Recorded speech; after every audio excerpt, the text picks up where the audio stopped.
Mike O'Mara, Radio Entertainment. You can listen to The Mike O'Mara Show at MikeO'MaraShow.com. Let's get started. It's The Mike O'Mara Show with Mike O'Mara, Oscar Santana, and Rob Spiewak. Now, here's Mike. Monday. Very, very nice to see all of you. This is The Mike O'Mara Show for Monday. This is April 25th, 2022, and I hope you had a fabulous weekend. We had a good and a bad weekend in the O'Mara household, but I have to share with you right out of the gate today an experience, Oscar, that I had kind of Thursday into Friday after the show. Now we had a show Friday. We taped a bunch. We had a show Friday, and Thursday, I found myself agitated, and this might come as a real surprise to people, but I really don't get that way that often in my private life. I really don't. I kind of cruise along, and I've figured out certain elements of my life that I compartmentalize, that I do better than I've done when I was a younger man. So I don't find myself getting agitated. I rage out on the show.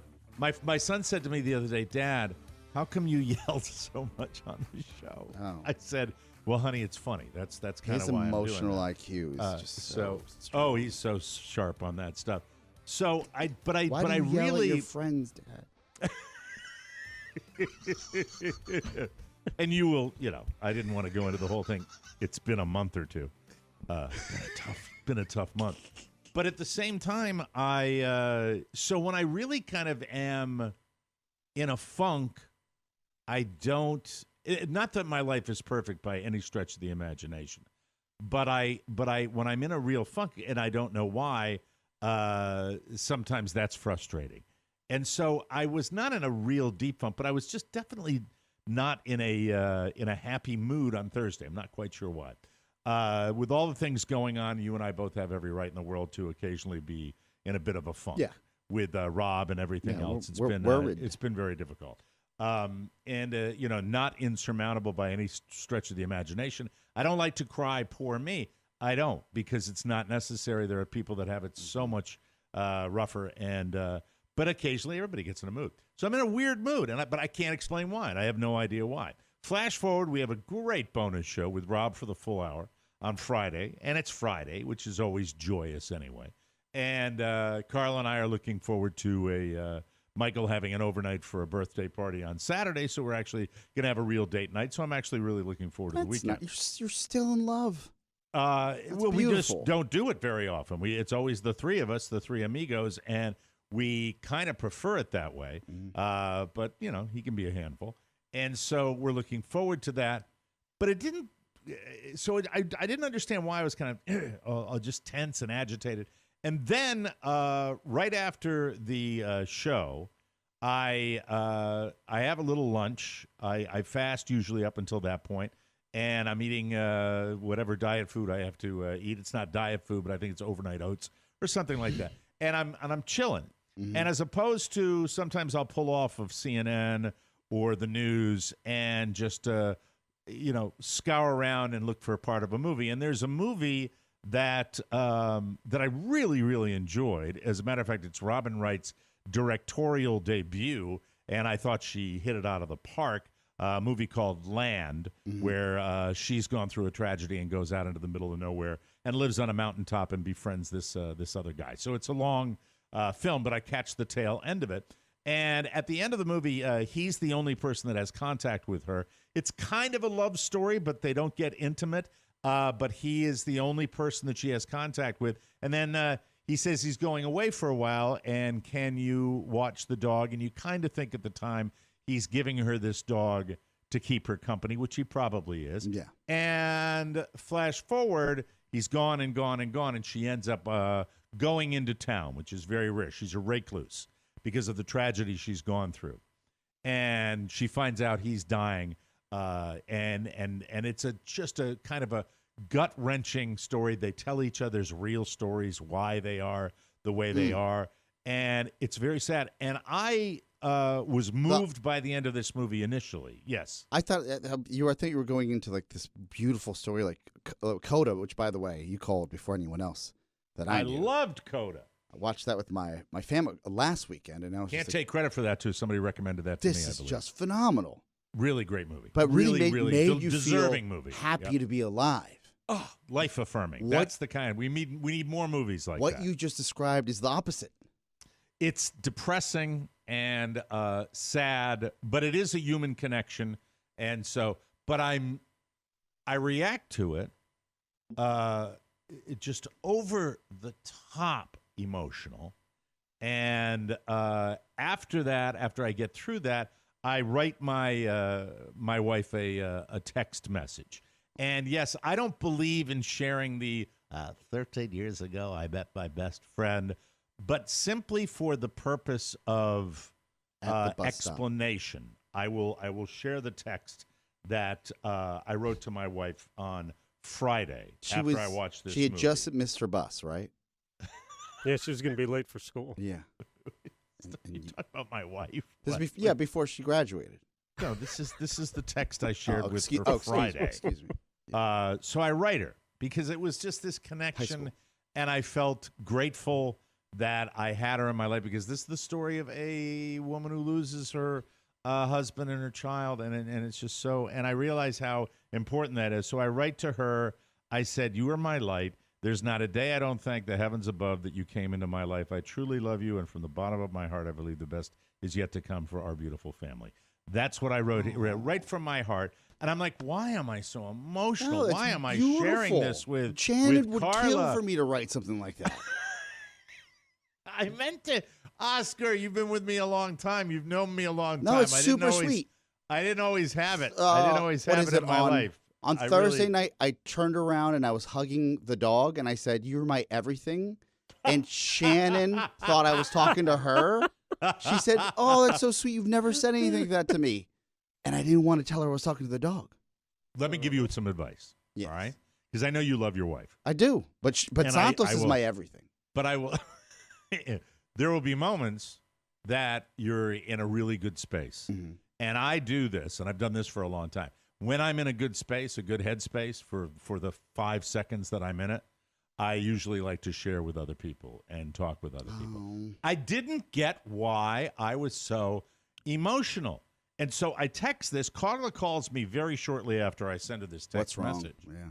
And she said, I that is just so sweet, blah, blah, blah. I really appreciate that, da, da, da. And she said, and now I understand. And I understand why you've been so emotional. I said, what do you mean you understand why I've been so emotional? She said, well, of course, it's your mom's birthday. Oh, and what? Suddenly, by the way, when I watched the end of this movie, I looked over to my mom's picture in the corner. And I just was looking at her. And I was just, and it had nothing to do, it wasn't a mom story at all like that. And I suddenly, like a light bulb went up over my head, and I suddenly said, oh my God, this is all her. Mm-hmm. This is all her saying, you should tell her how you feel right now. You should do that. And on Easter Sunday morning, when Michael was getting out his Easter basket and going through that super early, like Christmas light. Doesn't get a lot of stuff, but he gets stuff. And so he wakes us up early, and we hear this, and it's that mourning dove sound that you hear all over the country with mourning doves in the morning. And this mourning dove is on our foyer, right on the, in an area it never gets. It has to go in through a little alcove, and it has to sit up on top, and it was just weird. And her presence, for whatever reason, was just all around. And I felt her. I said, oh, my God. I had no idea that it had been my mom's birthday on April 22nd. Much like when I was alive, I had to always be reminded by the women in my life, whether it be my sister or my wife, that, it's her birthday. And I just felt overwhelmed by, oh, my God, this is the person that did this.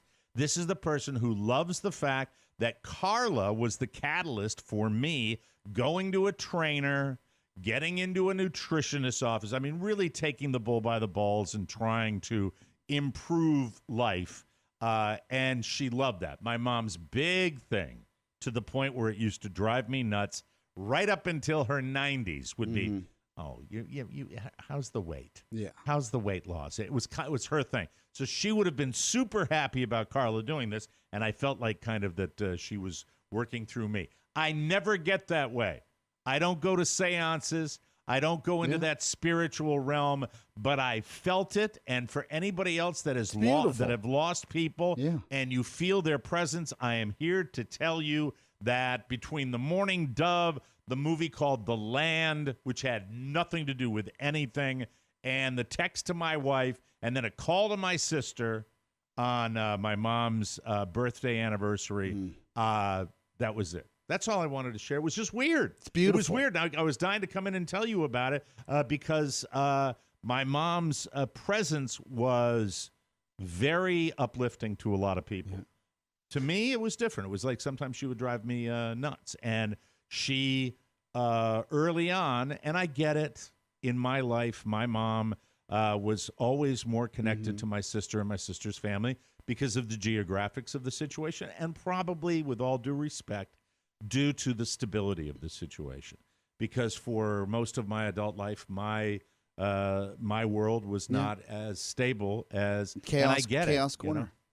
I don't think it was chaos. It was just like multiple marriages, and it sucked, and I was lost, and and took a while to figure things out. And by the way, you never know when life's going to maybe throw you a curve. It worked. It worked out in the long run, and the business doesn't really. This business of terrestrial radio, not podcasting. It's not a good. It's show business, so it's very insecure and very it difficult. consumes you. Yeah, it consumes you, and you. It's not a healthy business, and you you sacrifice a lot of interpersonal relationships. And there are times where you need to do so, but there are times, as you know, Mike, where you regret doing so.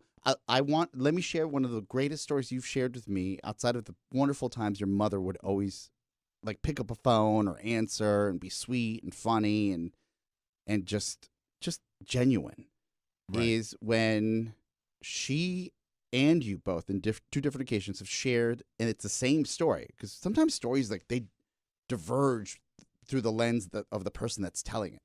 But when you wanted McDonald's hamburgers, and like any great mom, instead of like saying, get over it, what did she do? Okay, I don't know why you remember that story, but it is a very vivid story to me. This is how old I am. I came of age in the McDonald's era, with the 60s, where McDonald's came into fruition, and it was a treat McDonald's for the spinster Sundays. It was when we would go down to visit the spinster aunts and we call it, in New England, a lot of us say aunts, and so if you're not, you're saying, you mean aunts? Yeah, well, aunts are something that you get on you at a picnic. But anyway, we would go down, and my father was raised by his mother's sisters because his mother died when he was very young, like under the age of 10. Yeah. Maybe 6 years old when she passed away. So these spinster aunts who never worked a day in their life because they got family money from whatever the business was Bitters. On her side, Red Jacket Bitters, which was basically booze. They took care of him, so he was obligated to go down and see them when they got into their elderly years. And my Sundays consisted for years and years and years of going to Mass, going to Catholic Mass, and then driving to New Haven, 35, 40 minutes down to New Haven to visit the aunts. Aunt Regina, Aunt Lila, Aunt Kitty was on the other side of the family. She lived in another house.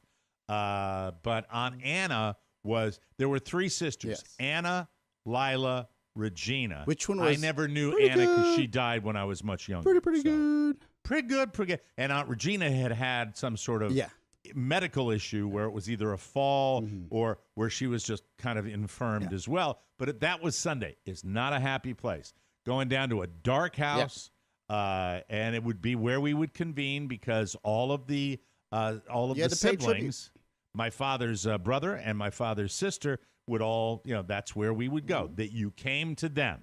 They were the so Sundays, for lack of a better word, sucked.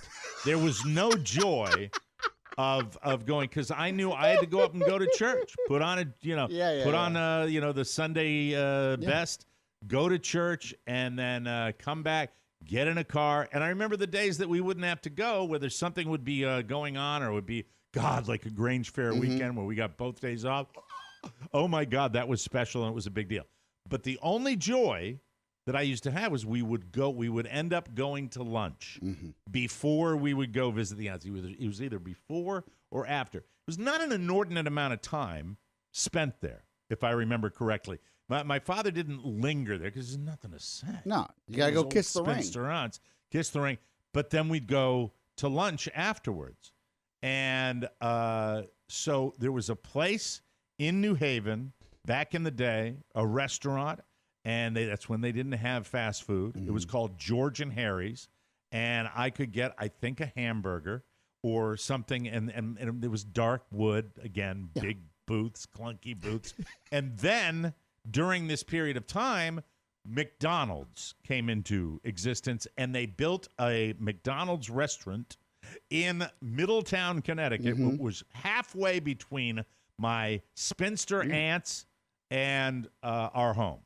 And that became the big thing. And I, of course, Fatty McFaddigan, I should have seen the writing on the wall, would have known. Any kid loves McDonald's stuff. Any kid loves McDonald's, but I mean, just like we would pull into Middletown, and I would look in the distance, and I would like, that's a Golden Arch. That's a Golden Arch, and it was just special. So special that I ended up really, the only hamburgers I wanted to eat were the skinny, wafer-thin beef patty McDonald's hamburgers. And I liked it so much that when my mom, wanted to give me a hamburger for dinner or lunch, I said, can you make them like McDonald's? And my mom went to the trouble of smashing up like a regular hamburger bun and smashing the patty and getting dill pickles that she would put on it, and it never tasted the same. But God bless that woman. She went to the trouble of trying to recreate. That's so sweet, though. A McDonald's hamburger, which, right? Yeah, I mean, that's love right there. Most parents That's like, love. Eat what I give you, or as my mom would say, come callado, which is shut up and eat. Yeah, it was. There was a 7-year separation between my sister and I. So I was, in effect, an only child, and I was the baby. And so she spoiled the crap out of me and offered me this. She also kicked Dougie out of my kitchen one time when he spit out a BLT. He'd never had a BLT, and he spit it out on his plate. And she said, "Out now, out." So she could be tough too. She drew the line. She could be very, very tough. She was, but it was that was the memory. And I think that the weirdest thing about what happened over the weekend was I just had forgotten. It wasn't top of mind. And then I commiserated with my sister on it, because no one knows the way the human brain works. Nobody knows exactly what's going on in there. But when I tell people who have lost somebody that person will live in your heart forever, I mean that, because that's what's there. That, to me, is a form of immortality when you've got this person in your head. Now, is it finite? Yeah, so maybe it's not immortality, because, after 4 more generations, it's all gone, unless you're really Abraham Lincoln or something like that. You just don't remember the person before you. You know what I mean? You keep your mothers through the show, through your family. I think everyone has an opportunity to keep their memory alive. Right. And I think that it fades, just like pain of losing somebody. We've got fades, tape of your mom. Like, we have so many wonderful. I've been doing this thing lately, especially after my father's fall, where I save all of the voicemails. That's a great thing to do. That is a very, very cool we just couldn't do that when you're younger, because you didn't have the technology, right? Well, yeah, and you're not thinking in those terms. It's it's the great circle of life, and it's what we go through. And the Easter morning thing And we've always been very spiritual about my mom's passing. We've always thought. I'm sorry. When was her birthday? Her birthday was April 22nd. Okay, I just wanted to confirm. Okay. Was that Thursday or Friday? Was that Thursday or Friday? I'm trying to think. 22nd was Friday. Yeah, it was Friday. So, and it was just a moment. The Easter morning was, we have birds all over here. And I heard, you hear that. I wish I could do the impression. You know, that mourning dove sound that you get once in a while. And you hear it. This time I'm hearing it, and it sounded like, what the hell is that? It's like, where is it? Is it is it in between the door? You're like, great. And we looked up, and there it is. Yeah. Oh, and I didn't mention this to you so it Easter went on, and we ended up going out to have something to eat, and then later that week we came in, and there was a tiny little feather. Aww. And we took that feather from that mourning dove, and we put that feather inside the frame of my mom's picture. That's it's sweet. just a very spiritual time that we had here, and nobody knows what's really going. I think there's so much.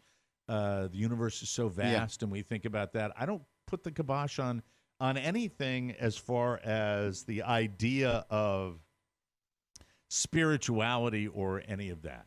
I take issue with people that have it all figured out. I don't begrudge anybody their faith. If you want to have faith, that's fine. Yeah. But George Michael taught us that. I do. You gotta have faith, and it's just it was a weird Easter week followed by that her birthday, and one of the last times we were all together as a family outside of her funeral was when we were celebrating one of her birthdays. Maybe it was her 90th. I'm not sure. I think it was her 90th birthday, and we were all up in outside of Boston at this restaurant and had some great pictures. Would you mind a follow-up question that I've never asked before? I'm sorry for cutting you off. Did your mom, did she have a favorite impression that you would do that would get her all the time? No. Right? But I'll tell you the comedy end of things. Mom did not when it came to comedy, she was a giver, not a receiver. Okay. She wanted to share the jokes. Okay. And as a matter of fact, she may have shared one of my favorite jokes about an old man that is sitting on a bench, and a jogger jogs by. I think this was my mom's joke that she gave me. And the jogger jogs by and sees this old man, very, very old man, sobbing into his hands. And she jogs a few feet, and she says, I should go back and talk to him. So this young jogger goes back, and she sits down on the bench next to the old man. She says, are you okay? He said, I guess so. He says, well, are you, are you just sad about being old? And, no, I've got a pretty good life. He said, oh, is it money? Do you have money troubles? No, I'm fabulously wealthy. I actually sold my company years ago. I'm very, very wealthy. Oh, are you lonely? Is it you? No, I have a wife, a beautiful young wife, 40 years younger than I am. Oh, is it because you can't keep up with her in that department? No, they've got medicine for that. I can function perfectly well. She says, well, what is the problem? Why are you crying? He's like, I can't remember where I live. Anyway, that's a mom joke. That's my mom joke. I didn't know. She loved telling jokes. She loved it. She was a performer too. She liked doing that. Yeah, but do you think you got that chip from your mom or your dad? Totally got the performing chip from my mom. Oh. All the way. She loved being the center of attention. She loved it. She absolutely loved it. But not in such a way that, where you hear about, rivalries with mothers and stuff like that. No. Or stage mothering or any of that. But she was she taught me a couple of things. Why did I think it was your father? That's crazy. No, my dad was almost, I don't want to say an introvert, but pretty darn close to an introvert. I look back on certain things he would do. My father did not like to be the center of attention, and he was really comfortable writing as opposed to performing. But creative with the written word, with the ads. Very creative with the written word. Loved the English language. Loved music. Loved performances. Yeah, loved being a viewer, of that. And I now look back on one of the hardest things I probably asked him to do, because I was the opposite. If I see somebody, and you're the same way as I am, we're performers. Yeah. We see somebody that's famous, we're going to figure out a way to approach and be next to them, right? Yes. My dad, the last thing he'd want to do. He didn't want. And I remember being 13, 14 years old, going to see Buddy Rich. And we got there early, because that's one thing my dad and I were similar about. We like being early for places. And Buddy was in like a little lounge, smoking a cigarette and having a cup of coffee with what appeared to be his manager. And I said, Dad, there he is, Dad. I want to meet him, Dad. Can I meet him, Dad?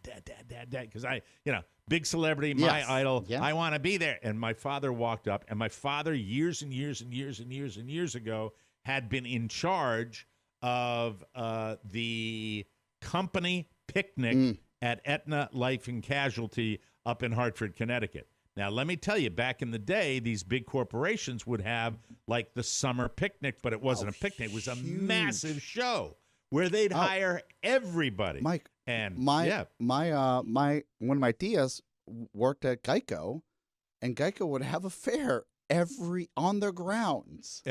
That's the insurance game. Yeah. The big insurance did that. Of course, they had more money than anything, and that's what they did. Little did I know that years ago I would say F you to all the insurance companies. But anyway, my dad had hired Buddy Rich. Yeah. And cool. It was maybe when he was part of the Harry James. Old. We're talking 40s old, okay? 40s or early 50s. And he said, I hired that band of yours back in... And Buddy Rich looked at my dad and said, oh, in 1953, I should have remembered it just like that. And the manager laughed. And they were kind of making fun of my dad. I'll never forget it, because that couldn't have been easy for my dad. Yeah. And Buddy Rich was a legendary prick. And then he said, my son is your biggest fan, and he said he has good taste. He was swagger Buddy all the way, but I got a chance to meet Buddy Rich, and I look back on that and know how hard that was probably to do for my dad, who was a very, very smart guy. But no, the performer was the mom. My mom was she liked that type of thing, and she loved telling a good joke. And I think in her little senior citizen assisted living facility she lived in, I think she wrote a couple of essays that got printed there at the end of her life, where she put some stuff that got included in that. And she loved. I'll tell you one other story, please. So, because my father had the reputation as a guy that writes, and he's a copywriter for an insurance company. He's an advertising guy, writing, little madman. Have another martini, Bill. So for years, on my 30th birthday, I received a watercolor painting from my backyard where there was this little pond. It used to be a reservoir, and it had turned into a pond because of the hurricane of 1938. That it was just a tiny little pond now, and then the neighborhood was built around it. My little suburban neighborhood in Connecticut. And I got this beautiful painting of the backyard. I treasured it. It was like one of the greatest things and on the back was a poem, and the poem was about me fishing and trying to get this large bass out of that pond for a whole summer. And then, what's his name? Mr. Morrissey, I think it was Mr. Morrissey, came down with his grandson, and they came walking through our yard, and they had the giant bass. They'd caught it. And my mom gave me the painting, and then I said my dad had written this amazing poem. And for years and years and years, I said, what a great poem that was. Remember how you tried and wait to get that bass, blah, blah, and it goes on like that. Someday I'll find it, and I'll share it with you. She wrote it. I had no idea that she wrote. I just had it in my head. That my mom had written this beautiful poem. I look back at moments like this when I'm talking like this on the show, and I realize that I'm not going to be one of those people that's going to share how rough it was or how difficult it was, because I think that I had older parents and I had a pretty decent childhood. And as a matter of fact, my sister probably had it a little tougher than I did. Yeah. Being the first one, and she being made 7 you years, pay, though. She made me pay. Yeah. Oh, God, she still makes Let's me not pay. forget. Yeah, I mean, another year I'm not going to Maine. Anyway, it's so long. Everybody have fun. But Anthony Hopkins says, go where you're wanted.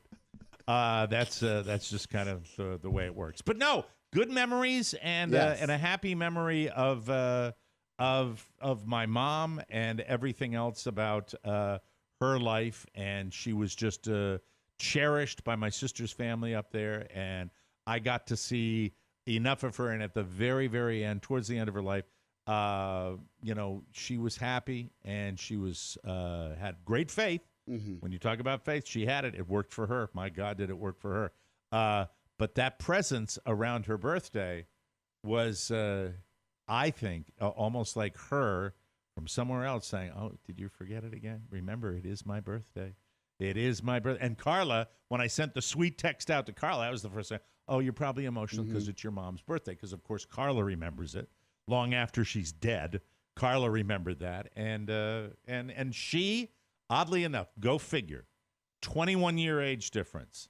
Totally different backgrounds, and she bonded with my mom, and I never picked that. And Carla, you might remember, Oscar, that the odds were kind of against us when we started seeing each other, right? I mean, no one picked us to be the successful couple that we are so far, and I'm very happy about that. You know, I think I'm the happiest for you because I remember when you all were dating and. We'd be on the show before you got married, and you'd make jokes about like you're never getting married again. I know I didn't, because then I certainly wasn't going to have a baby. And then no babies, and then we had a baby. Who happens to be the favorite human. Yeah, we have a little, and now he's he's going to baseball with me. So that's it. That's my little whatever that story is. If you've experienced something like that, share it with me. I'd love to hear your stories about that, because people like to share those kind of stories where you feel the presence of somebody. I don't dream a lot about people that have gone before me. I dream, unfortunately, I dream about bad stuff more than I dream about good stuff. And it's just special. That's all. That's all. I think there's probably a good portion of our audience, especially coming out of in the depths of the pandemic, that a lot of people lost people, and they continue to. Yeah. So. And so, just like I tell people, those people, and I'm not making some lofty spiritual claim when I say they live on forever. Yeah. They live right here. They live in your head. They live in your heart. They do forever. As long as you're around, they're around. And then when you think about it that way, it makes losing people a little bit easier to take. It never gets easy, but it does get better with time. Believe that. I've lived that. So what a weird spiritual and happy Monday. Let's get back to the regular crap. I'll tell you how I lost a fortune in the casino over the weekend.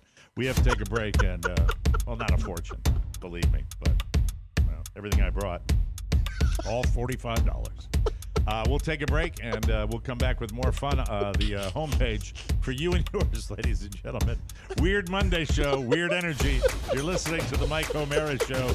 Woo! Do you believe in ghosts? If you missed the latest bonus show, you missed a lot. Hello, Donald. Hello, Pluto. Can I talk about my health now? Yes. You know what happens when I vomit blood?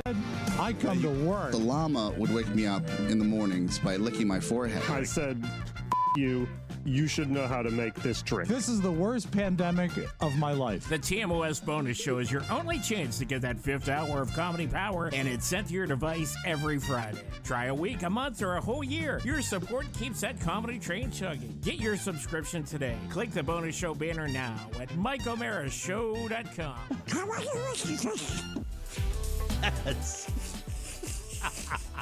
Thank you, Jim Amato. Welcome back to the Mike O'Mara Show. Good news. The temps are warming up. They're right around the corner. If you want some soft grass under your feet, you need your lawn bags. Sunday, that's the company I want to tell you about. They get your grass growing, and they keep it healthy all season long. Their custom plans include fertilizer and everything you need to easily, and I mean easily, care for your lawn. And with ingredients like these, listen to this, seaweed, iron, molasses. Man, that'd be a nice, even your lawn has a sweet tooth. They didn't write that. You can feel good with kids and pets being around. All you have to do is visit getsunday.com, put in your address, and their lawn analysis tool does the rest. They use soil and climate data to create a personal nutrient plan. It's delivered to your door when you need it. All you have to do is attach the ready-to-use pouch to a garden hose, and you spray. Spray, spray, spray, spray. It takes less than 15 minutes. Best of all, the stuff really works. I've used it. I know. Sunday can help you grow a beautiful lawn without the guesswork or the nasty chemicals. And Sunday is offering our listeners 20% off. Full season plan start at just $129, and you can get 20% off at checkout when you visit getsunday.com and you put that code in, getsunday.com/TMOS. That's 20% off your custom plan at getsunday.com/TMOS, people. From the four corners of the World Wide Web and into your digital device, it's what you need to know. This is the homepage. This is the homepage, Oscar, and it is the gift that keeps on giving. And I'm talking about the Johnny Depp trial that's happening right up in your backyard up there. It's on and on. The emotions. I'm on Team Depp now. Like, I've gone back and forth, back and forth, back and forth. A lot of people. Last week in the Johnny Depp Amber Heard trial, Amber's attorney claimed that Amber carried a concealer palette from Milani Cosmetics during the entire relationship to cover bruises that Johnny had caused. Well, ladies and gentlemen, Milani Cosmetics has entered the chat to call Amber out. They posted a TikTok from their headquarters and said, quote, "You asked us. Let the record show that our correcting kit launched in 2017.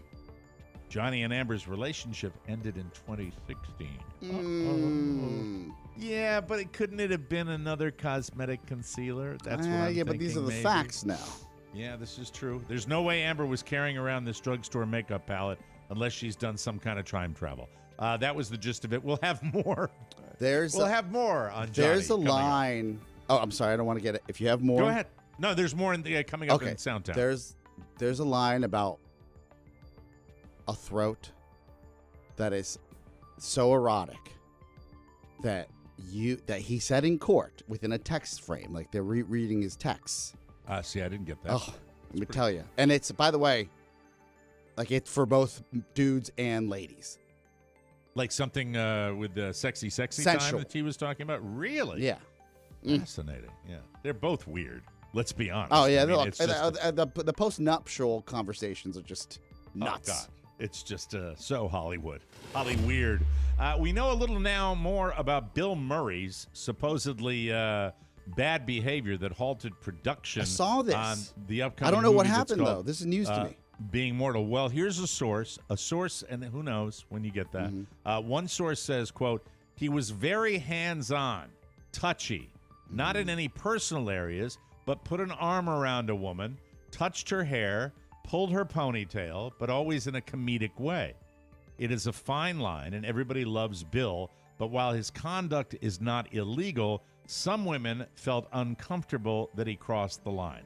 Okay. I'm getting no information from that, to be perfectly honest with you.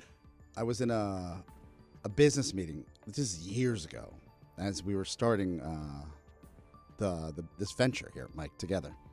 And this gentleman came in for a meeting, and he was with his assistant, and he kept touching her knee, and you could see that she was like, "Why is this dude touching my knee?" Because he was like saying, right, like just using his hands and arms and just kept touching her. And I was like, dude. Like, I literally said, I don't know if she wants to be, like, because I just you feel when it's uncomfortable. Is this like a decade ago? This is a decade ago, right? You're just sitting there like, what is happening here? There's a difference, though, between casual and literally just like, hey, it's not 1980 anymore. And I would imagine when you're a megastar that you are used to people accepting certain do kinds what you of want. behavior. Another source said that, quote, "Bill loves women and loves to flirt. He enjoys poetry and romance. He's always flirting, but it is always couched in comedy. It isn't clear if he crossed the line." So more to come, I suppose. We might find out more about that. But I'd like to know the deets. Well, yeah.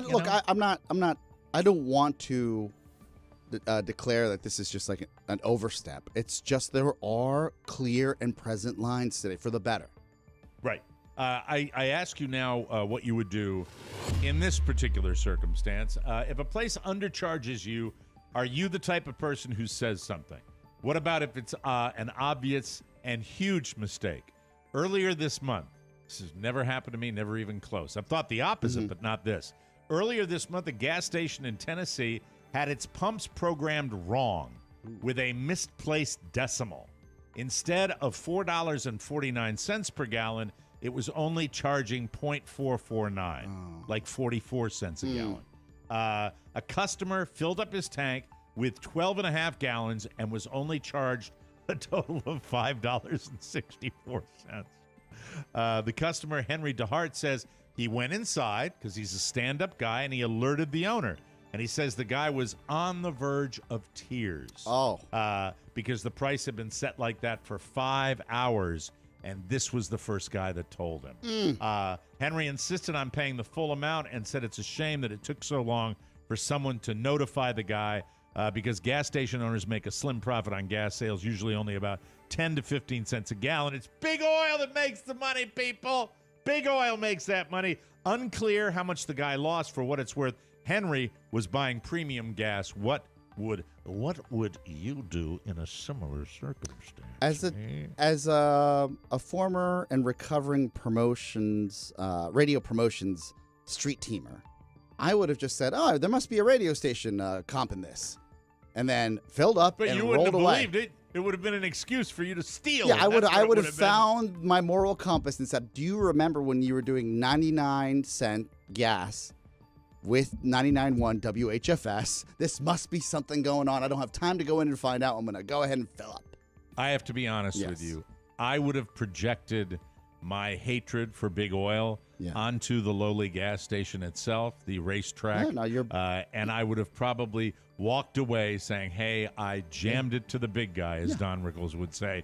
I would have probably driven away. It would have been that. It would have been the idea that I'm jamming it to the oil companies combined with the amount of time and hassle that it would take for me if I was just at the pump and I didn't want to walk inside. Yeah, we don't want to take down small business. No, but it's not small business. It's like a mom and pop. Exactly. So who knows? Hire better that guy employees. did it.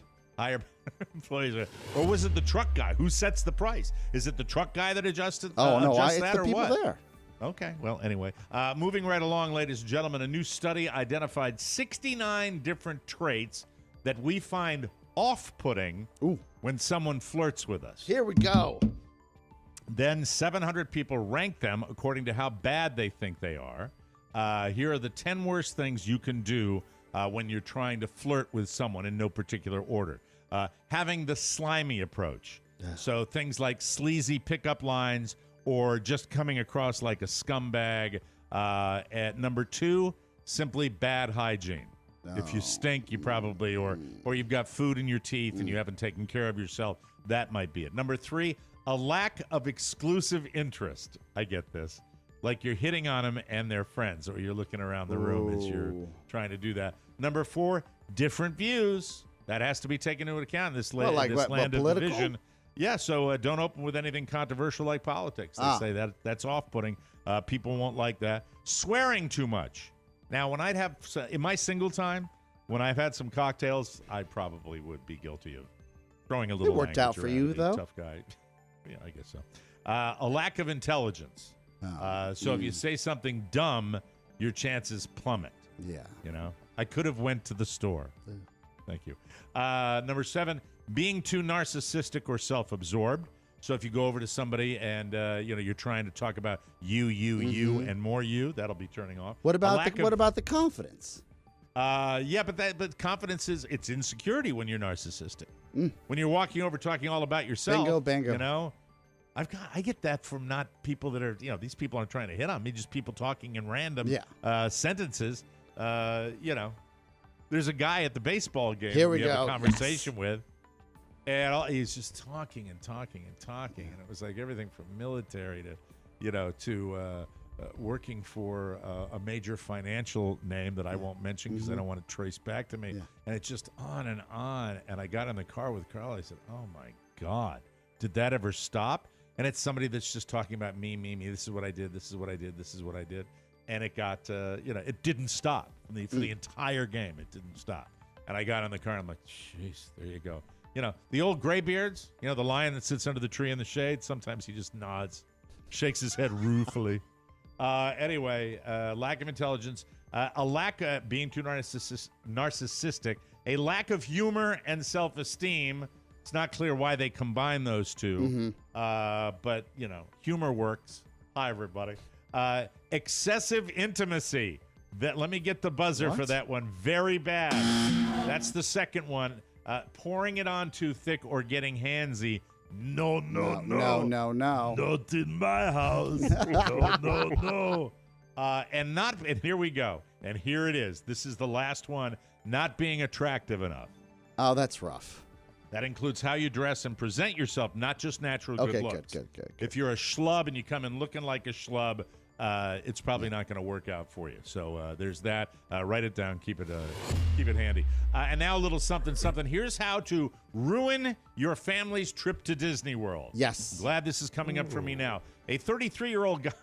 I like Pony in the back. Oh, let's hear it. A 33-year-old guy from North Carolina named Quincy Campbell is facing charges after he recently tried to go through security at the Magic Kingdom with a gun. Oh. It was in a black bag hanging from his neck. When cops found it, he claimed he was holding it for his sister, who supposedly has a concealed carry license. Jesus. But Quincy is a felon. There you go. Boy, I'm really looking forward to heading to Orlando now. So he's not allowed to handle guns, and Disney doesn't allow him anyway. That wasn't the only thing he had on him. Police say when they were asking about the gun, he got agitated. Then when they tried to grab his arm, he pulled out a plastic bag. Of course he did. Apparently filled with drugs. Oh. And then he dumped them into his mouth. Oh, no. They also found weed. So he's facing charges for that because I think it's medicinal in Florida. Plus destruction of evidence and possession of a firearm by a convicted felon. They took him to a hospital to make sure that whatever he swallowed didn't kill him. And then he took him to jail. But the good news is he got right through to jail super fast. You want to ask me how he did that? How did he do that, Mike? He had a fast pass. That's a Disney joke, everybody. Thank you, Pony. Thank you for getting right to the music. He could have used the Genie.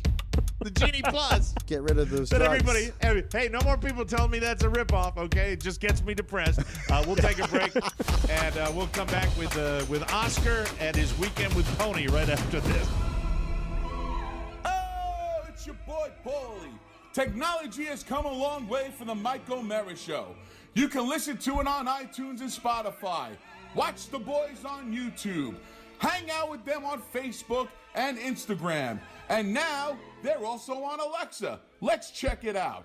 Hey, Alexa, play the Mike O'Mara Show podcast. Here's the Mike O'Mara Show from TuneIn.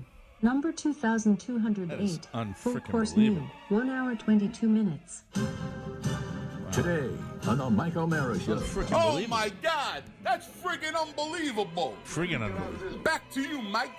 Thanks, Paulie. Why don't I get tired of that promo? I burn up a lot of them, but I like that one. Hey, whether you're going to be the groom in a wedding part or a lucky guest, everyone wants to look their best for a wedding. Well, that's, of course, true, and it's wedding season coming up on us. With a custom-fitted suit from Indochino, you'll look great, feel confident, and enjoy the big day without fussing over your clothes. Choose every detail on a suit, shirt, dinner jacket, and more at affordable prices that may surprise you. Indochino offers it all, and every piece is made to your exact measurements. And you can customize every detail. Plus, they're always adding new pieces so you can stay on trend and in style. Explore their relaxed yet refined approach to spring suits with their new spring pastels, Oscar. Ho, ho, ho, ho. Indochino suits start from just $429. That's a bargain. Shirts begin at $79 with all customizations included. Oscar has used Indochino for years. Love 'em. I love my blue Indochino suit. Easy online shopping and a perfect fit. And you're going to love yours. If you've got a big day coming up, getting the perfect look is no big deal with Indochino. Get $50 off any purchase of $399 or more by using promo code TMOS at Indochino.com. That's $50 off a purchase of $399 or more at INDOCHINO.com. Promo code TMOS. So I came into the studio today and I said to Pony, It looks different. You've made some little changes in the set behind you today. What's going on? Well, this past weekend, so we're always upgrading and trying to up our game here at Podville, and it's always fun, but it's even more personal when we're doing it for the show here. Like we're using the studio space we have here and the set accoutrement to build new backgrounds. And this all came and stemmed from some equipment that we're moving around. We have a custom desk coming in for a control center. But also, for those of you that are subscribed to TikTok, we put clips of the show on TikTok on a regular basis. And thank you. Like, it's really growing. TikTok. Internet, Bitcoin. And I realized that, Mike, sometimes we're sitting around like, yeah, I like seeing the same videos with our backgrounds, but we have the luxury to change that and add texture, which most people don't. It's funny you're talking about this because we've had this discussion off air and maybe on air too about the video presentation of what we do. There is and this falls into the category of so many other shows that I'm jealous of when I look at the numbers that are just insane. There's a show, I'm sure you're aware of it. It's primarily a video podcast, and it is a guy, you know this, I don't even know the name of it. He interviews famous people, and they eat hot sauce while they're being interviewed. Yeah. Hot ones. It's like hot ones, hot questions, and hot wings, and it's sick how many. Yeah, well, but if you watch that, if you ever want to take a peek at that. Well, no, I've watched it a zillion times. I know exactly what you're talking about. You want to know what I'm looking at from a very straightforward production. Nothing elaborate, but enough of the bells and whistles, like when they show the hot sauce and they put a little graphic in there. That's what I would love. I would love to have that. And then if you do that, if you can accomplish that with this show, then it is on me to come up with the hook to improve our numbers. Oh, great. I love it. It is on me. It is out of my brain, okay? I love where your head's at. Okay. That works. For example, Hot Ones, some that's sort of gimmick. I love, look, there's no need to compete. Hot Ones for the past, 5-6 years, it's been just a juggernaut. Maybe it's 7. It's 20 million views. That you can buy a sleeve of the Hot Ones sauce sent to your house and try them. I know that multiple people within even our little social circles have done that. I don't know if I'm not a big, I've been offered this little tray of let's try all the Hot Ones hot sauce. I grew up with hot sauce, and my palate for finding new hot sauce is not, it's not built around I have to do this. But if I hadn't and I was a spicy aficionado, I'd want to get into it. Well, I think he cut his teeth doing that. Yeah, but with the celebrities, it's great when they start sweating. And celebrities love him because he's non-threatening. I am not hating on a winning concept. You can't steal it either. So, no, but by the way, that's what if we not put my, the hot that's sauce not your somewhere job. else? That's my another orifice. Anything to get traction. I want to capitalize on the elderly. That's maybe what I'm going to try. Really? That's your segment of the population that you want to own? No. It's just I need to look. I haven't even begun to think about it yet. Okay. So give me moments in time. But here's the deal: if you look at the production values of that show, it's beautiful. I think, and you just tell me. You go look at it, and I know what you're going to do. You're going to come back to me sometime this week. And go, Mike, I know what you're trying to. That would be $750,000 if you want to. No. I don't. I know. I don't have that. Those days are over. I mean, we have the media might and technical background of Podville Media. This isn't like we're in your living room anymore. All right, good. You know? So when you see that, I still think. If I want that kind of presentation with graphics and that type of, that's what we were talking about. We do that for other before. shows here all the time. It's amazing. You do it for other shows? Yes. Really? Yeah. And what do I get? The standard Earth thing that I've used for 10 years that, and then it fades you get 5 to me. people running a show. Okay. Well, anything you can do to help. I got the pwn boner. Yeah. Which, by the way, I think I don't want to besmirch his good name.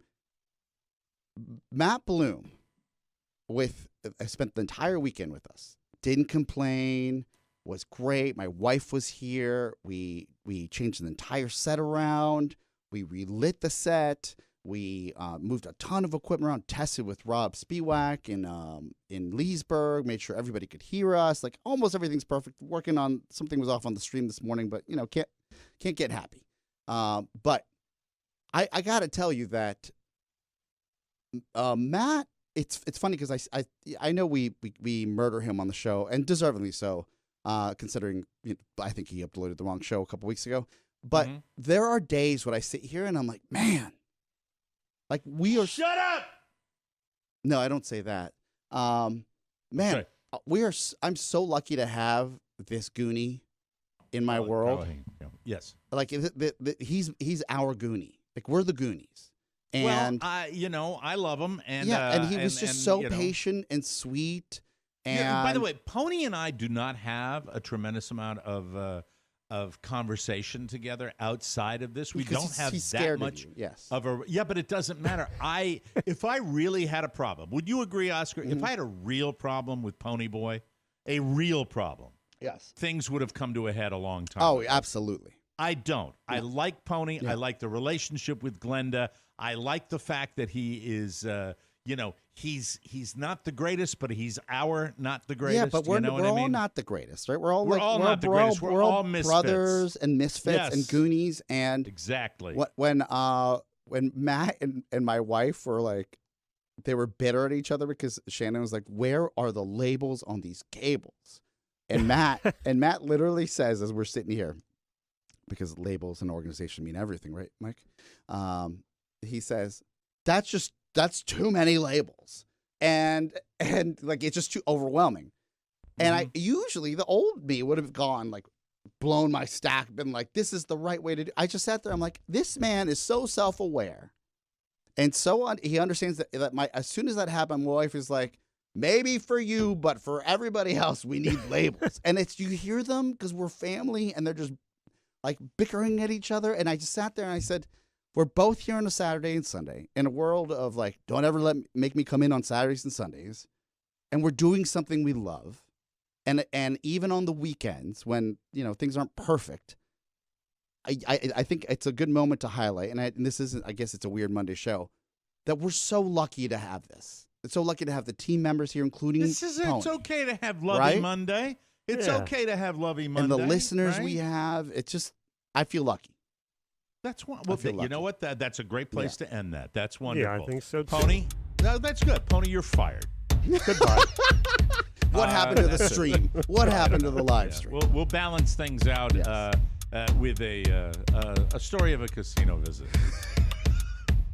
Hell on earth. And I think we're really officially done. Except if we go to Vegas. Sorry. Hello there. I know it might seem counterintuitive and maybe even silly to take advice from a promo, but I'm something of a famous radio pitchman, so this is something you can believe in. My mother always said that you can trust a man with facial hair. And if you have any confidence at all in the wisdom of a mother, it's time to stare at my drawn-on mustache and heed my words. Do you need a little more laughter in your dark, secluded, lonely life? Sure you do. You need the Mike O'Mara Bonus Show. For pennies a day, the Bonus Show will take you from zero to hero. And all the ladies will be digging your scene. Grab it at MikeO'MaraShow.com. You'll be glad you did, and we'll be glad for you. Buy the Bonus Show and make me smile. A big, flashy, fake, insincere smile. You earned it, Pachango. Hey, welcome back, everybody, to the Mike O'Mara Show. I am not a monster, but there are certain things that I'm very particular about. For example, don't mess with my morning routine. I know what I like, and everything I like involves the amazing products from Harry's. I use it all, every morning. Razor, face wash, body wash, the best shave gel I've ever put on my face. Let me tell you how detailed I am about Harry's. Take the shave gel, put a little tiny bit. Of course, it's the gel, so it expands, and I put it on the left side of my face. I like it so much that I'm conserving it a little bit, and now I put one little dollop, and I do both sides of my face. Hey, is that scary daring? How about that, huh? Anyway, I love the blades. I swear you won't know when to change them. And how about this? First time Harry's customers can redeem a starter set for just $3 at harrys.com/TMOS. That includes a 5-blade cartridge, a weighted handle, foaming shave gel, and a travel cover to protect your blades on the go. A $13 value, all for just $3. And wait till you try the newly designed handle. I can't believe they bested my original Harry's handle. It feels so good in your hand, I can't wait to shave again. Again, I am not a monster. I just have impeccable taste. Thank you. Remember, new look, same incredible offer. There's really never been a better time to give Harry's a try. Just go to harrys.com/TMOS today to get your starter set for just $3. That's harrys.com/TMOS. And thank you, Harry's, for hanging in there with us at the Mike O'Mara Show. And listeners, buy Harry's today. Support Harry's through the website. Thank you. Speech over. Getting back to it, before I mention my next little casino thing here, I did want to take a little mention, belated happy birthday to our good friend Cappy Pfeiffer. Yes.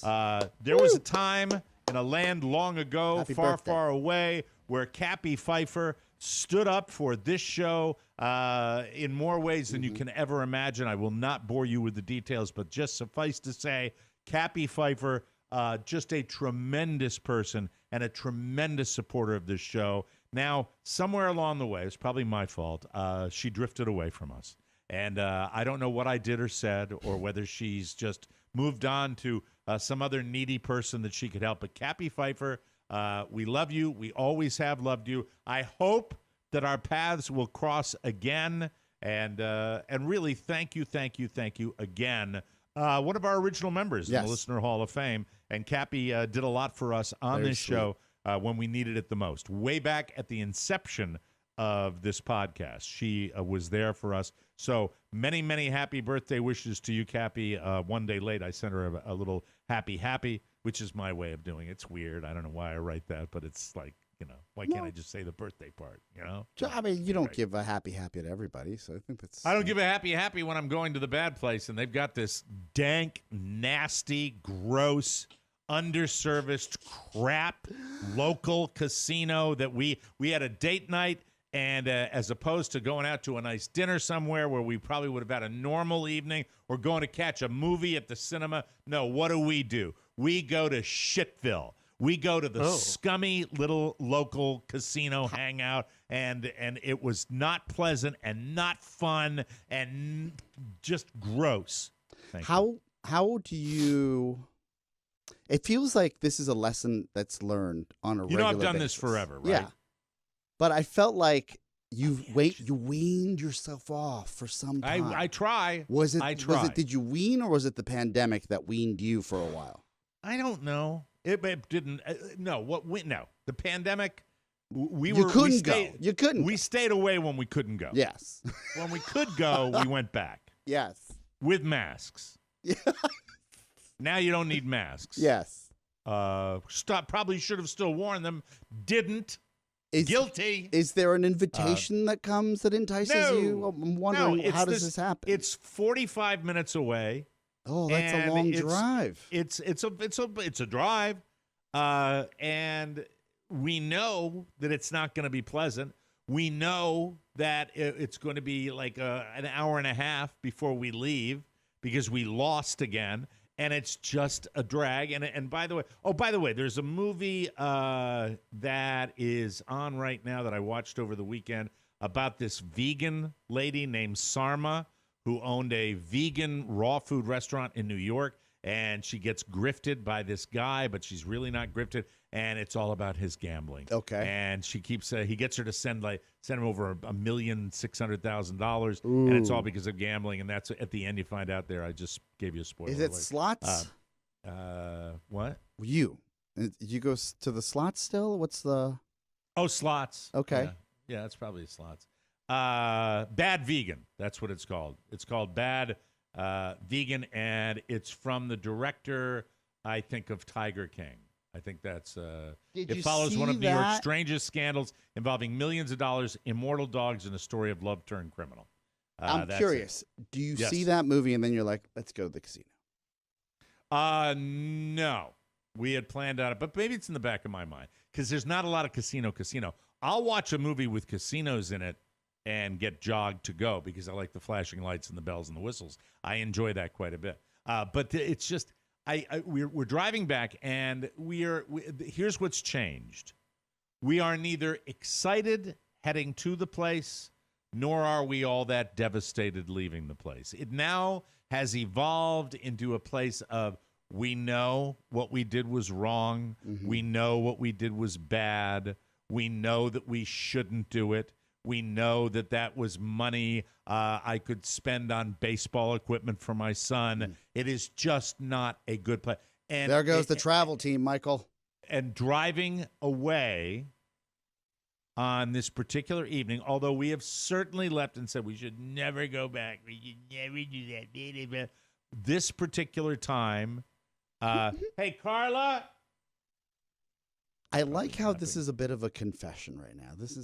It is fascinating. Not, it's just, it was more resignation in that it was just not a positive on any possible level. Is it like Vegas? No, it's not. And they're not pleasant. The people that are there, there's no winning, no bells.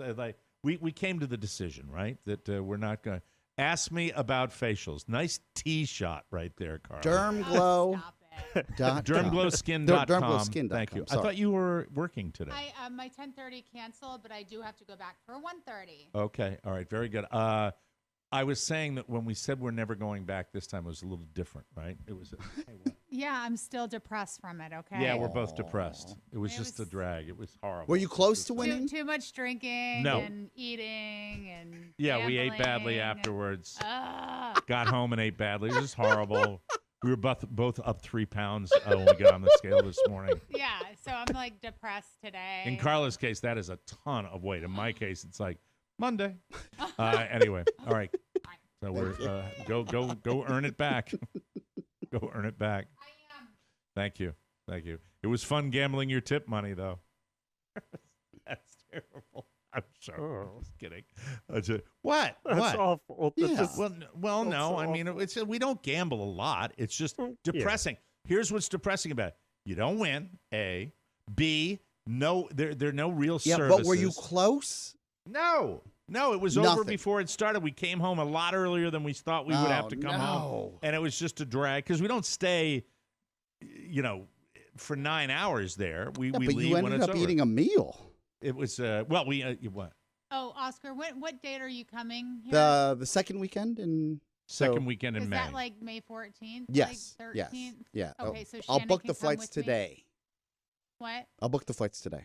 Awesome. So Shannon can go out with me on Saturday night? I'm not sure if I got to see if she's coming. I'm not 100% sure. I hope she comes. I hope she does as well. Carla wants Shannon. I need someone to help me with the cables. Tell Oscar what Shannon has in store. This is her big thing. Oh, no. Is this the party you're going to take her to? Your workout party with your men with their big testicles? Yeah, they'll be dancing for money. So it's going to be a lot of fun. Oh, we're going to the Hangar Club? I like to go. She says some burn party. Hey, we're having a party. Burn? We're having a party, all the people that own the gym. Hey, you're so beautiful. Let's do box jumps on your vagina. So it was, so Shannon is, if you can arrange that. I don't want to take her down for fresh meat for all those men. Who knows? I don't know. Does she need a girlfriend to go meet other men? She needs a wing. I want to go to a burn party. Why don't we go too? Why don't we crash it? You know what? You could go. No. Oscar's got to build a studio. Can you close that? Can you close my little gate? Hey, want to hear my sophisticated door that closed? Please. Go ahead. Here we go. Listen. I like it. Like a cardboard box. I don't know if you can see it if I'm pan over to it. I bet we can. No, wrong way, idiot. All right, here we go. All right, there we go. No, it's a barn door. It's a barn door, but it's not really. It's flimsy. It's like an accordion barn door. It's flimsy. Okay, let me go back. There you go. Hi, everybody. Oh, there you go. Hi, I'm back. Your new studio is going to have a full door, though. A real door. A real door. Okay. I sent you the thing. So anyway, it's depressing, and it was more resignation that this is now. But even though we normally get over it, and it was just such a poor experience, bad service, bad everything. Even the band, You know, let me. How do I describe this band? I don't know what the song is, but it goes. Some people sending out. So that song, you know that song? Yeah, I know. But she's screaming it, and I'm over on a slot machine, and it's so poorly executed, and they're screaming. I said, they can't even put a decent band in here where they're just going, and we left, and we aren't going back. Happy Monday, everybody. Hope you had a good weekend as well. Part of ours was good, but part of it wasn't. That's the way it works sometimes, the yin and the yang. I know I'm all over the place today, but I can't help myself. Hey, we've got a good Sound Town, including more Depp more often, because he's the gift that keeps on giving. We'll take a break. I'll come back with more. You are listening to the Mike O'Meara Show. Hey, Ringo, play something hot, will you? We will call this Mike O'Meara Life of Privilege Spotlight. Country Club Corner. The dance of the living dead. It's easy to grin when your ship comes in. By the way, there are people who literally never leave this. Don't you have homes? The Mike O'Meara Bonus Show is like a private members-only country club for your funny bone. You scare up another round for our table over here and tell the cook this is low-grade dog food, all right? The TMOS Bonus Show is an extra hour of uncensored exclusive content every week. Click the banner at MikeO'MearaShow.com. What about my asthma? I'll give you asthma. I'll guarantee you'll never be a member here. The Mike O'Meara Bonus Show. Membership has its privileges. Oh, I should have yelled too.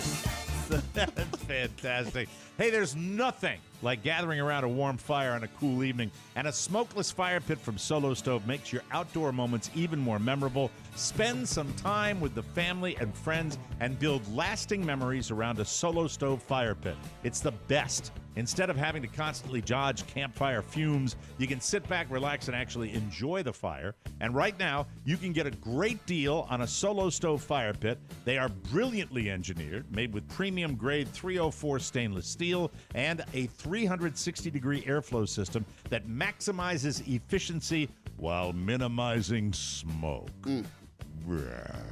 It's so easy to light. With just a few bits of starter, your fire is blazing in minutes. It's perfectly portable. Take Solo Stove with you on camping trips and more.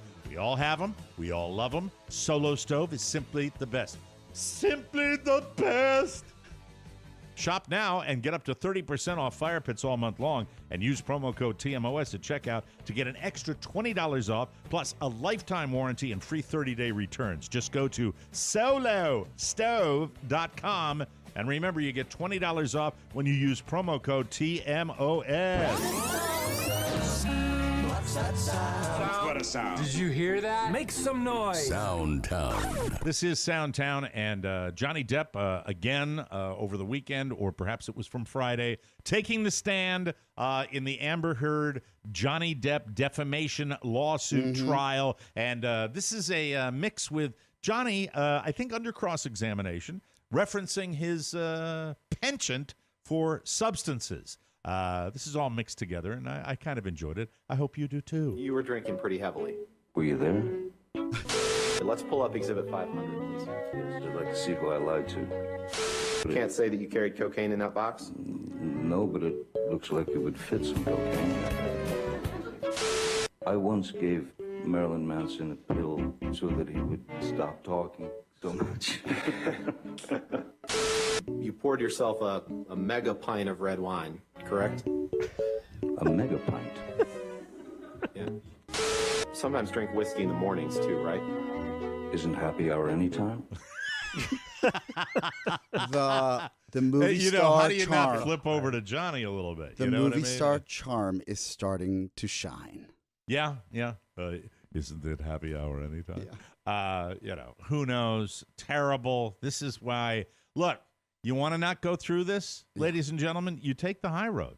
You take the high road. You eat an S sandwich early on in the process, and you don't go to World War III, because this is how it ends up. It's terrible. And who knows who's at fault? So those that are following it will know that there's a postnuptial agreement in place that his lawyers try to put in place, and that's the catalyst. Yes. Yep. Yeah. Like after the fact, you give up the fortune to a degree, and everybody goes away happy. And then you go on with your life, and you make some other movies, and that's the way it works. Charles Barkley doing some analysis on the basketball game, and perhaps the vernacular was not all that appropriate when he was speaking about the rough and tumble world of the NBA. Let's listen to Sir Charles. I mean, he's just banging and banging and banging. When a guy's banging you, you spin off of him. Those are the worst defenders to play against, actually, because if you can feel their body, come on. 18 points for Joker, only Nugget in double figures. 69-59. Golden State shooting 67. You're way out of order right now.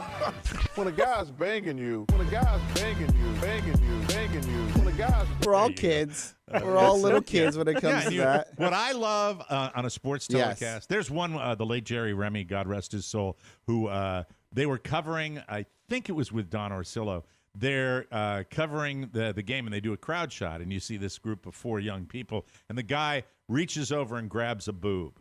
And they couldn't compose themselves for about 10 minutes after that because, like, hey, it's a family-friendly night in the ballpark. It is so funny. Just check out YouTube. Put I know exactly what you're talking Jerry about. Remy Yes, boob. It's fantastic. Now we got some reality for you.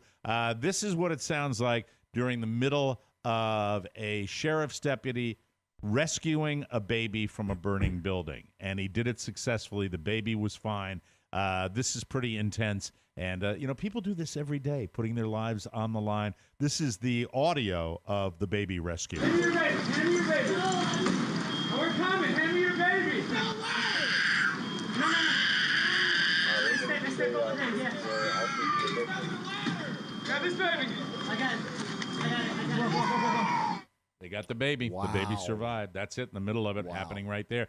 Body cams, you see all this now. Yeah. All this kind of footage gets released. Chris Rock, still in the news. His I bought mom, tickets. I'm going in October. Got tickets to the Chris DAR. Rock show. Oh, what a great place to see a concert or a live show. Fantastic. Really? Picked up tickets to, because I felt like, much like, after I told my wife that I told my dog that he's my everything, and my wife thinking that I was talking to her, I felt a little guilty, so I said, we should plan something. So this Saturday, Mike, I'm going to the Bridgerton Ball. I don't know what that is for my wife, because it's that show, Bridgerton. It's Bridgerton? Like, So what, is everybody going to dress up in ye old Elizabethan don't know what I uniforms? signed up for, but then I saw there, I said, well, if I'm getting something for her, I'm going to get something for me. If selfish. You're going to the Bridgerton ball, I believe you're going to have to wear a Ben Franklin suit sometime.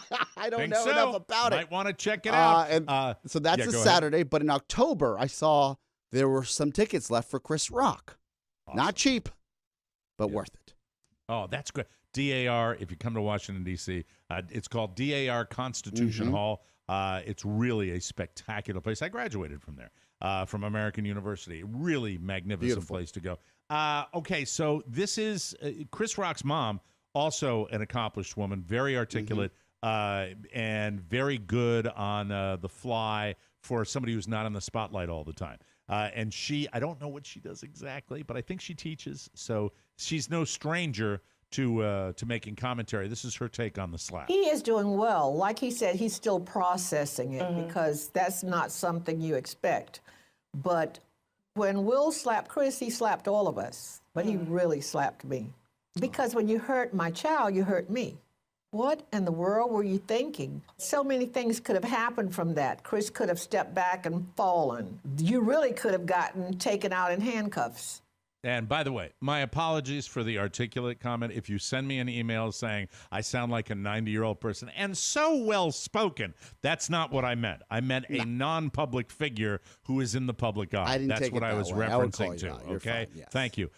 Gerald Ledford is an autopsy technician. And we've got 2 clips from Gerald here because Gerald is giving you all the details about autopsies. The first part of this includes piercings.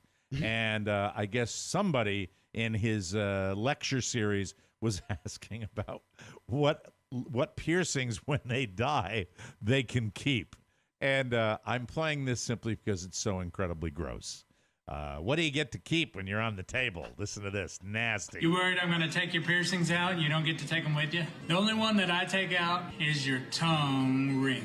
I remove your tongue during an autopsy. We need to make sure you didn't bite down on it, make sure you don't have drugs in the back of your throat. So if you have a tongue ring, that one comes out. But nipples, nose, ears, eyebrow, private parts.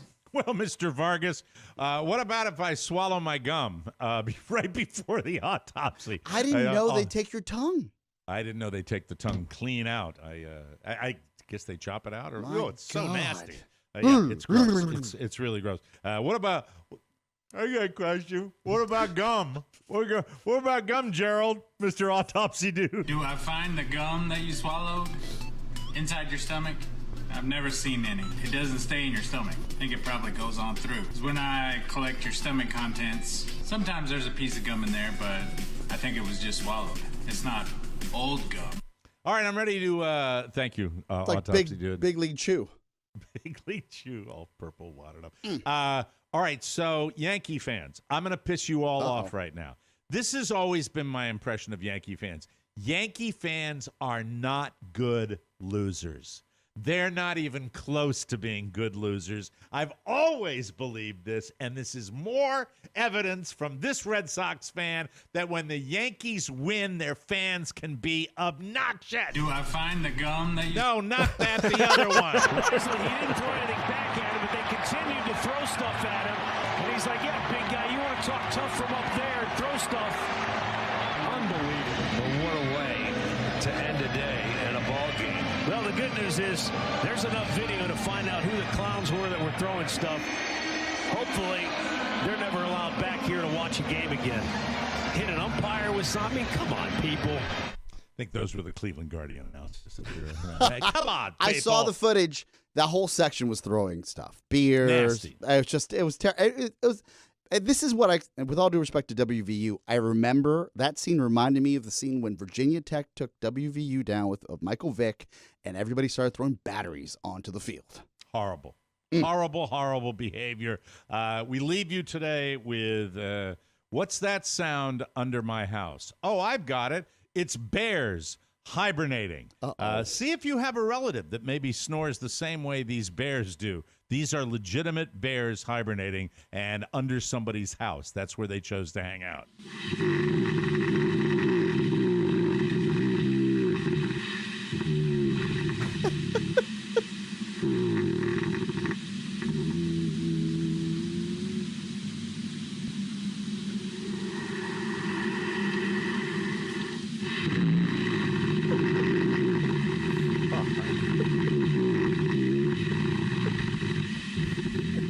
Honey, we have to get the heater fixed. Like a cave. Sound count. Please come again. Imagine that, you know. They didn't know what it was at first. That's interesting. Go look underneath. Go look underneath the house. We got to get out of here. We'll be back with a brand new show. I didn't get to half the stuff I wanted to talk to you about. Carla's not happy with Rofo. So you might want to alert him about that. Yeah, she wants to know more. I don't know if she's going to be floating around tomorrow or not. You never know when she's going to pop in. That's it. We got to get out of here for Rob Spiewak, Oscar Santana, and Pony Boy Matt Bloom. Mike O'Mara saying so long, everybody. Ciao, ciao. Want more? Make sure you check out the Mike O'Mara Bonus Show. Get it at MikeO'MaraShow.com. Mike O'Mara, Radio Entertainment.